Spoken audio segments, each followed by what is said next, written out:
Hello world, Bigo here. In this video, I'm going to explain how to speak like $1 million developer as an introverted software engineer. So before we talk about what we have to do, let's first talk about what we should never do if we want to speak like $1 million developer.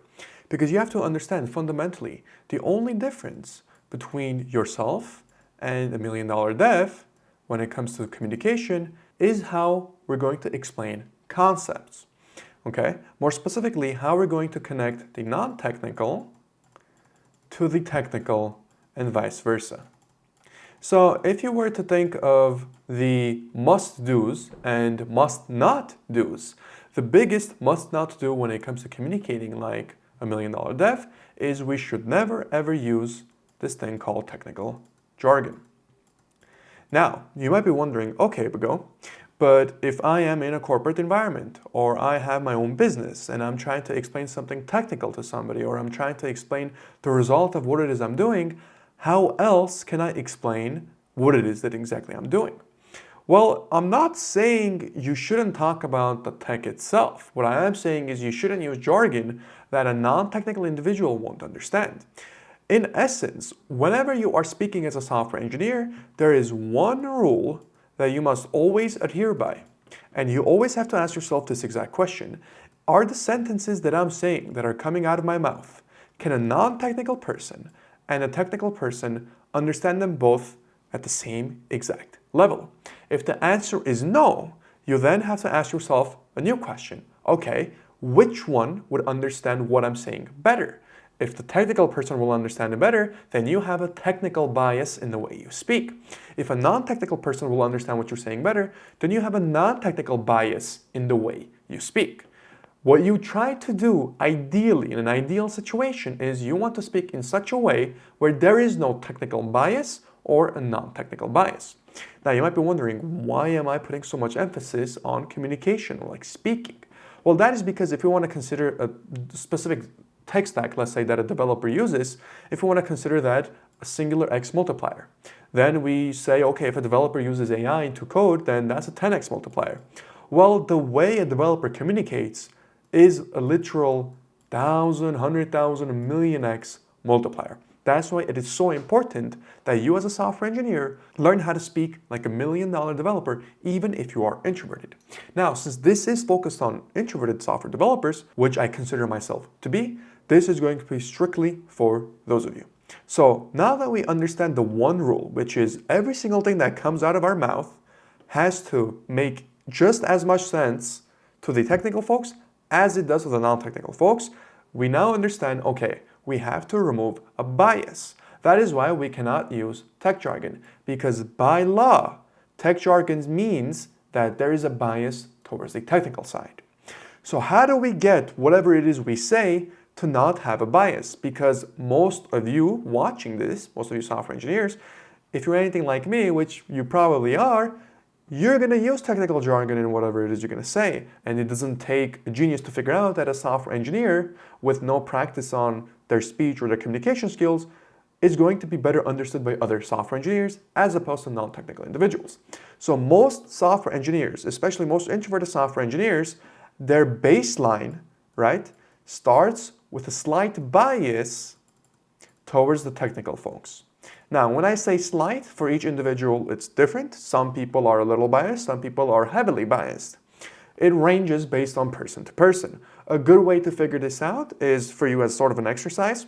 If you have any non-technical family members, or if you have any technical coworkers, try to explain a concept, either what it is that you do or what result you get at your work to each individual, and try to see if the person understood what it is that you said. If the technical person understands what you said better, then you lean towards the technical side. If the non-technical person understands what you said better, then you lean to the non-technical side. The goal is, once again, to remove all bias. Now you might ask me, okay, but isn't that dependent on if the person actually understands what I'm saying? Like, doesn't that depend on their knowledge? Well, not really. Because once again, what makes a developer a millionaire when it comes to their communication skills has nothing to do with their technical skills. Okay? So their technical skills are not the moat here. Their technical skills, in fact, don't correlate that much to their communication skills. The only time you will find that there is a correlation is if it is a very nuanced or specific conversation that has to do with a detailed breakdown of something technical.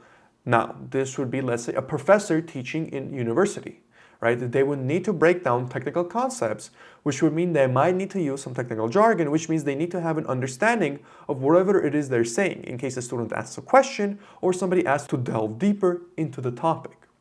So how do we remove this bias? Well, it's actually a two-part process.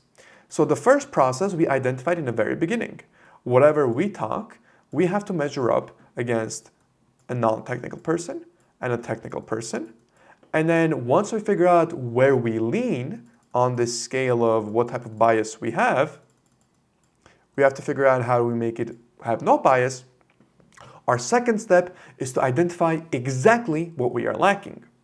Now, how do we figure that out? Because oftentimes we don't know what we don't know. What makes a good conversationalist? What makes a good communicator? We might not have an idea of what exactly that is. So for us to identify what we are lacking, we're going to take a look at what we're saying and how we're saying it, and even how we're writing something on a very fundamental level. Let's get straight into it. So let's assume we are having a conversation. This can be a technical conversation, let's say part of your daily stand-up. This can be a sales call that you're having with a client, trying to sell them a service. This can be pretty much anything. This could even, let's say, be in terms of oration or in terms of writing. This could be an email you're sending out. The situation here doesn't matter too much. All that matters is, imagine you're in a situation, there's another person at the end of the line, and you are having a conversation with them. How do we make sure we understand what exactly it is that we lack? Well, after we have a conversation, let's say it takes us about 10 minutes, what we're then going to do is we're going to run a quick little experiment.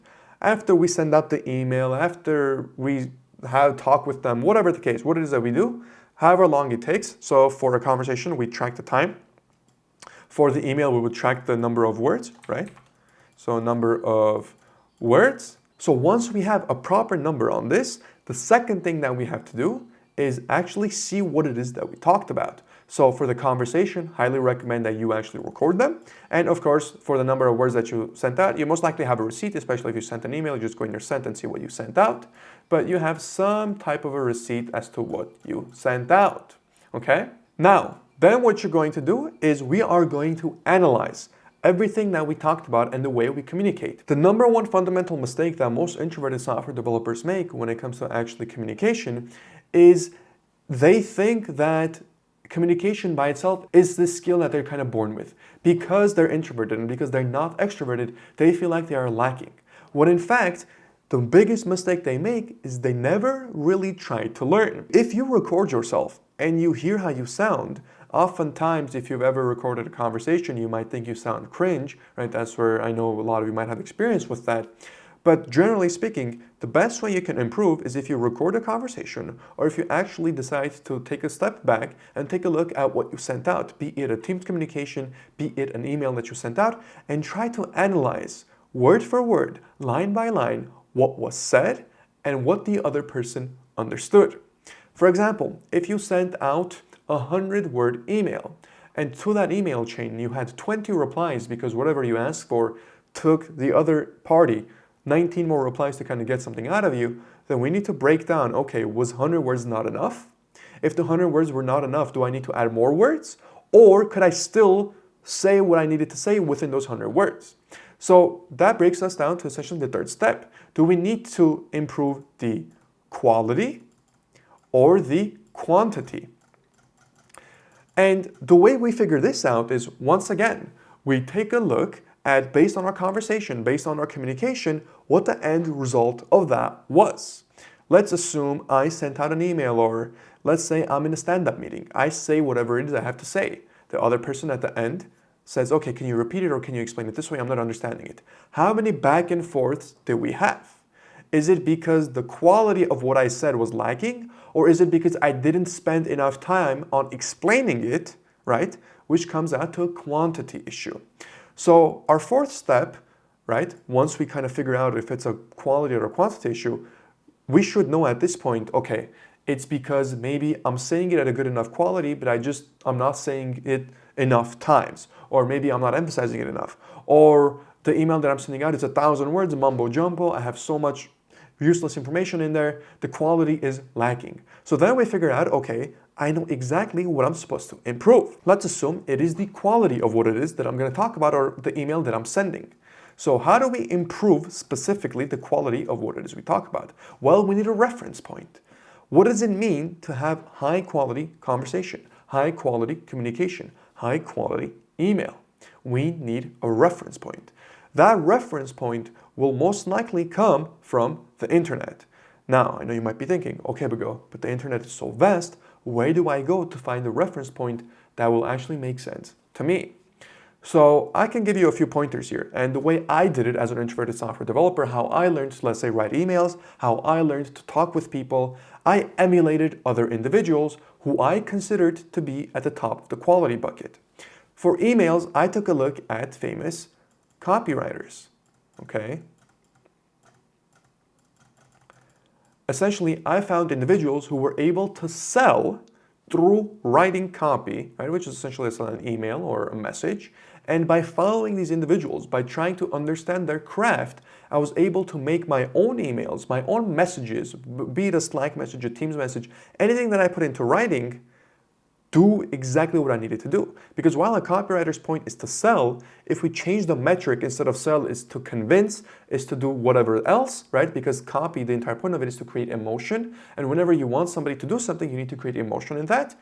I went ahead and I took a look at the best copywriters there are. I took a look at the one whose style I liked most, and it felt a little close to me. I added my spin on it, and I analyzed their information to see what good quality looks like. I then compared exactly what I was writing, and how I was writing it, and how I was communicating with people, exactly with what, let's say, the person that I was studying was showing me. And I found the discrepancies in them. I found what I needed to improve.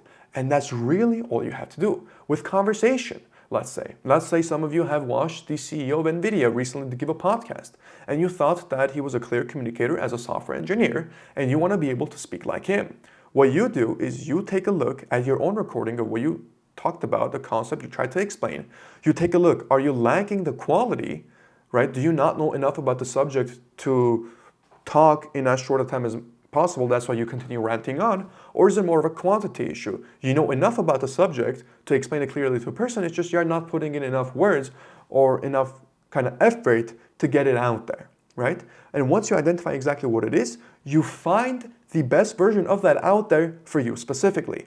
Now, does this mean everybody takes a look at the same speakers, at the same copywriters? You can, right? Most individuals studying specifically tech people, especially software engineers who want to learn how to speak, they're going to take a look at Steve Jobs as a primary example, because he was a visionary. He was able to create emotion in people. He was able to fire people up, and he was able to have his employees time and time again do the impossible with regards to communication.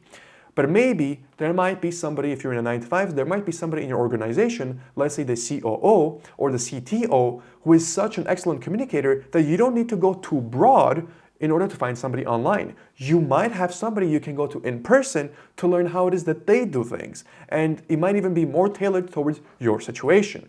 But once again, the goal here is to first identify that learning how to speak like $1 million developer is extremely important.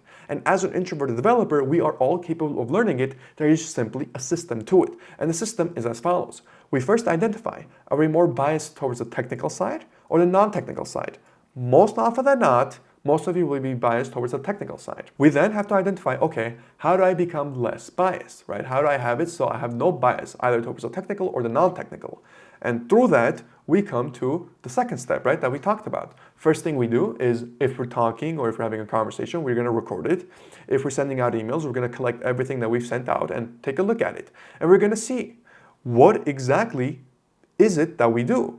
Is our stuff good quality, right? Or is our stuff bad quality? Is what we're saying at a good enough length, or do we need to increase it more, spend a little bit more time in writing more words or speaking more?